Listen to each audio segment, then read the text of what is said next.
Salut, c'est Alexandre Ferreira et dans cette vidéo, je voulais vous parler entre choisir une banque ou un courtier. Donc là, vous avez trouvé votre bien immobilier, vous avez réussi à bien négocier, j'espère pour vous, que vous avez réussi à bien négocier pour avoir fait la bonne affaire. Après, ça arrive le moment de faire le financement, faire financer ce bien immobilier. Donc, on a plusieurs possibilités au niveau du financement. Bon, on a sa propre banque, on a d'autres banques extérieures et après, on a des courtiers. Donc, déjà, on se pose la question, par où on commence? Donc, moi, je vous conseille, c'est ma stratégie chaque fois quand je fais un investissement immobilier, c'est ne jamais commencer par ma banque en premier. Non. Ma banque, je vais la laisser en dernier. D'abord, je vais aller voir deux banques extérieures, classiques, peu importe. Vous allez voir deux banques et tout ça. Vous ramenez surtout votre dossier bien complet, déjà. Comme ça, c'est la première bonne impression que vous allez donner au banquier, c'est de ramener un dossier bien complet. Un peu plus tard, je vais poster une vidéo avec comment monter bien un dossier complet, parce que c'est très important d'avoir un dossier complet, parce que ça vous donne déjà, le banquier, en vous voyant arriver avec un dossier complet, bien organisé, tout complet, qui manque quasiment rien, il va dire on a affaire à quelqu'un d'organisé, à quelqu'un de confiance. Et vous partez sur une bonne impression avec le banquier. Et si le banquier il a une bonne impression de vous, il va tout faire pour réussir que vous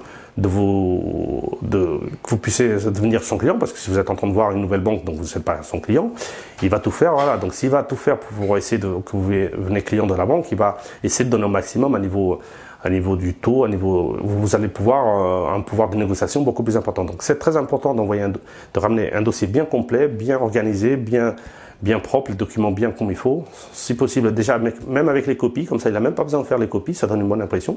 Donc je vous conseille d'aller voir deux banquiers, deux banques différentes, voilà. Et après, un courtier. Un courtier, par contre, vous avez plusieurs types de courtiers. Vous avez des courtiers, les grandes enseignes de courtiers, là.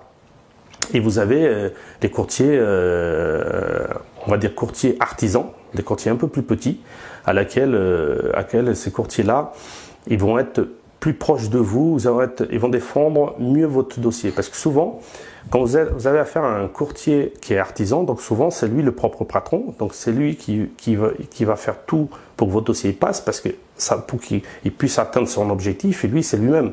Donc quand vous passez par un courtier, donc une grande enseigne nationale et tout ça, vous allez avoir un commercial et tout ça, donc c'est pas le patron. Donc le commercial, à part si vous tombez sur le commercial exceptionnel, qui va bien défendre vos dossiers, qui va essayer de vous avoir le meilleur dossier possible, si vous tombez sur un commercial moyen, il n'aura jamais le même impact pour défendre votre dossier que l'artisan courtier à laquelle c'est lui-même le patron, ou c'est quelqu'un qui est proche du patron. C'est une petite structure beaucoup plus petite, donc il aura plus d'arguments que quand il va faire appel aux banques partenaires avec qui il travaille, qu'il aura plus de poids, il va défendre mieux votre dossier, donc vous aurez plus de possibilités d'avoir un beau taux, un frais de dossier réduit, beaucoup de choses à négocier à niveau du financement qui sera plus important pour vous. Donc, un courtier artisan, si vous pouvez en trouver, sauf si on n'a pas dans le coin et qu'il est loin, ça, bon, vous passez sur des courtiers multinationaux, tout ça, mais si vous avez la possibilité, moi je vous conseille le courtier artisan, parce que, comme j'ai dit, il va bien défendre vos dossiers et tout ça. Et donc, du coup, quand vous aurez fait déjà deux banques et votre courtier, vous attendez la proposition de chacun. Voilà, donc les deux banques et du courtier et tout ça. Déjà, ça va permettre de comparer avec ce qui est les deux banques et le courtier. Voilà, ça, déjà, vous allez ressortir le meilleur dossier de tout ça. Et là, après, vous fixez un rendez-vous avec votre banque. Et quand vous allez arriver à votre banque, vous allez déjà, dans un premier temps, vous lui montrez pas les conditions que vous avez. Vous le dites, voilà, aussi pareil, dossier bien complet, bien ficelé, bien comme il faut. Déjà, de toute façon, votre banquier, normalement, il doit vous connaître déjà votre façon de travailler. Donc, il faut quelque chose d'important, il faut être toujours bien organisé au niveau de la banque, voilà. Rien qui traîne, être clean et tout ça, pour donner toujours une bonne impression, même à sa propre banque. Et quand vous allez voir pour financer votre projet, vous dites rien, vous avez été voir personne, vous lui faites faire une proposition, voilà. Vous laissez faire d'abord la proposition, il va vous l'envoyer, vous la regarderez. Vous connaissez déjà un petit peu la proposition du courtier, vous l'avez déjà plus ou moins, ou du courtier ou de la banque, la meilleure, vous l'avez plus ou moins en tête et tout ça. Et dès le premier coup d'œil de la proposition que votre banque va vous donner, vous allez voir tout de suite si vous êtes meilleur ou pas.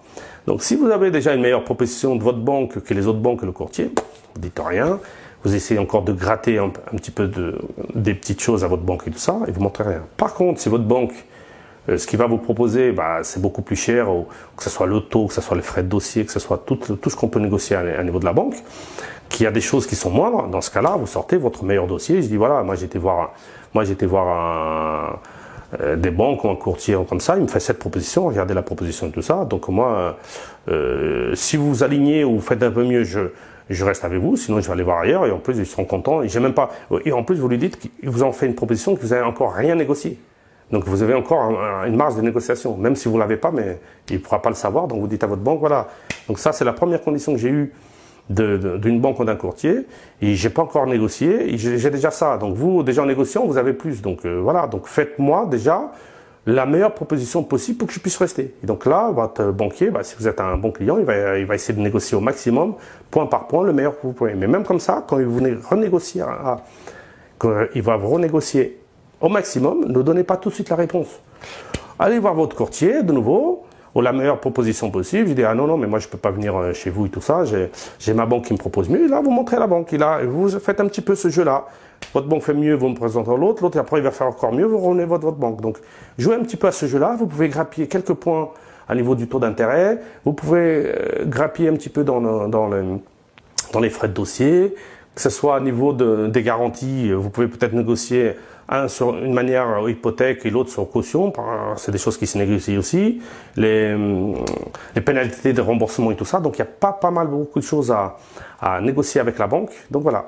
Donc prenez votre temps, le temps de choisir, prenez un petit peu de temps, demandez bien les meilleures propositions de chacun et comme ça. Et après, si à la fin, votre banque elle a réussi au moins à s'aligner par rapport à meilleure proposition ailleurs, restez dans votre banque. Elle vous connaît, ça fait déjà des années que vous êtes là-dedans et tout ça, donc donnez après priorité à votre banque.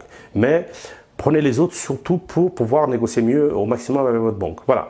Donc c'était une vidéo par rapport au financement, quelque chose encore une étape importante à laquelle il faut bien négocier. Donc là, je vous ai montré un petit peu des stratégies pour essayer d'avoir le meilleur possible de votre banque ou dans une autre banque pour pouvoir avoir les meilleures conditions. Donc si vous voulez bénéficier de 2 heures de formation gratuite que j'ai créée pour aller un peu plus loin, donc de chaque étape de l'investissement immobilier, vous pouvez cliquer dans le lien sur la description de la vidéo. Si vous avez aimé cette vidéo, je vous invite à la partager avec des amis, des connaissances, de la famille, tout ça. Il y a des gens des fois qui sont un peu sceptiques dans l'investissement immobilier, peut-être que ça pourra lui donner le petit déclic pour passer à l'action et passer à l'investissement immobilier. Et cliquez sur j'aime, ça me fera plaisir, ça m'encourage toujours à continuer à faire des vidéos et vous donner toujours du contenu pour pouvoir vous aider dans l'investissement immobilier. Et je vous dis à la prochaine vidéo et n'oubliez pas, on investit ensemble. Salut!